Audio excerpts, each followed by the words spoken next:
Emily. Next up, we have the author of the novel Inukshuk and the short story collection Half as Happy. Let's welcome up Gregory Spatz.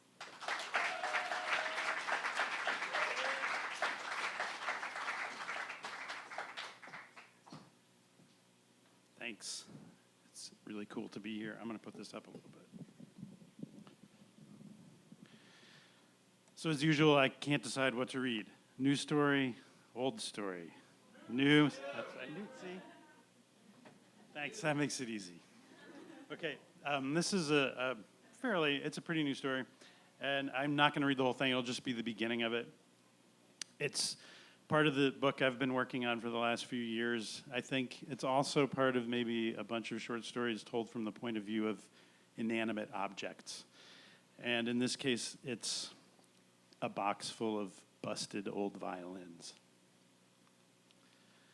And it is called We Unlovely, let me figure out how to stand. We Unlovely Unloved. You had a dream of playing the violin, or maybe it wasn't your dream. Maybe it was the dream of a parent or dead grandparent channeled through you, displaced onto you. Or the long-forgotten dream of your childhood, walking home from school and hearing through open windows from the house recently vacated and occupied now by strangers in weird hats and dark clothing, where your sister's best friend had always lived and where you still slowed in passing, half disbelieving her absence, hoping to catch a glimpse of her through a window or outside on the lawn, sunbathing. Those soaring, unmistakable tones, lush, prissy, preening, unforgiving, too full of feeling.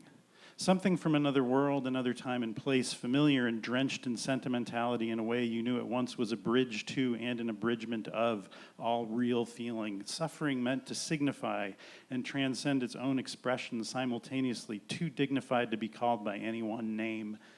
Instantly you'd wanted it for yourself, the sound and all associated feelings, or wished that both might one day lay claim to you, lie down beside you, and pour sweetness through your ear like honey.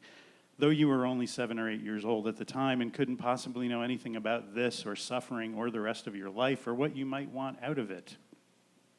Higher and higher the notes went, circling raptors on a thermal, arrows struggling against gravity, leaves spinning in a breeze, a prickling along the back of your neck, announcement to your soul from itself, salute from intellect to intuition, from genetic information to cognition.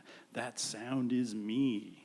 Though it would be years and years, more than 40 before you remembered long enough to find one of us, join the local community orchestra, school, life, law school or medical degree, work, family, insurance and mortgage payments, deaths, boats and cars and family trips, more deaths, tennis games, golf, a surgery or two, divorce, fake teeth, sunsets, boredom, and finally, there it was again, the violin. Time to take up that old dream of playing the violin. Or you never dreamed it. You chose at random the day in 5th grade everyone had to pick, band or orchestra, winds or strings. Chose because the boy ahead of you with his long-handled comb in his back pocket, the pockets of a different color and fabric than the pants themselves and constantly drawing your eyes, reminding you of the fullness implied above the rolled-up cuffs of his shirt, too, the hints of coming manliness in the sinews of his forearms and shoulders because you heard him say it first, violin, and wanted in every regard either to be him, to grow up sooner, or to have his affection and attention, or to mug him in a dark alley, or to be mugged by him, and have him all to yourself. You chose too, the violin.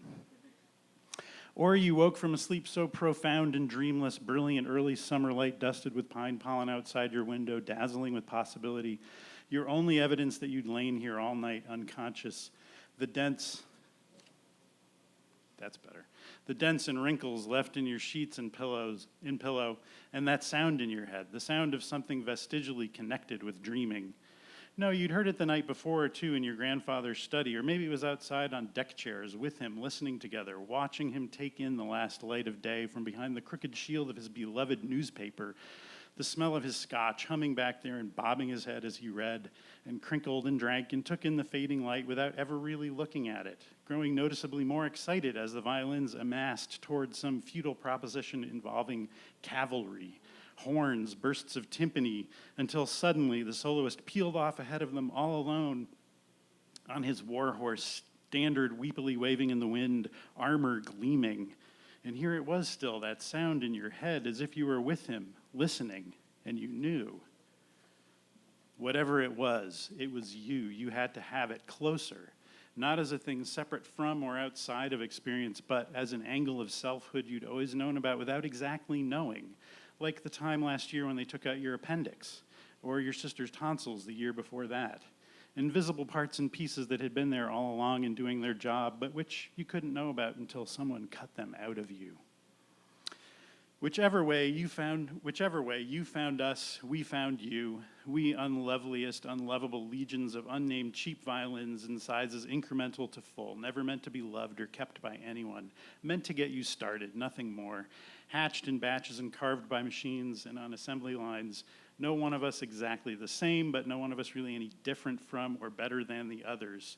Bodies scarred by neglect or time or abuse. The student who dropped us, the one who kicked us, the one who banged us with his tuning fork on the outer edges of our seabouts because he was lazy or stupid or harbored an unexamined resentment of all that we stood for and all that we could not help but constantly remind him of. His clumsy fingers, tone deafness, lack of focus, deficient small motor skills, his mother's disappointment.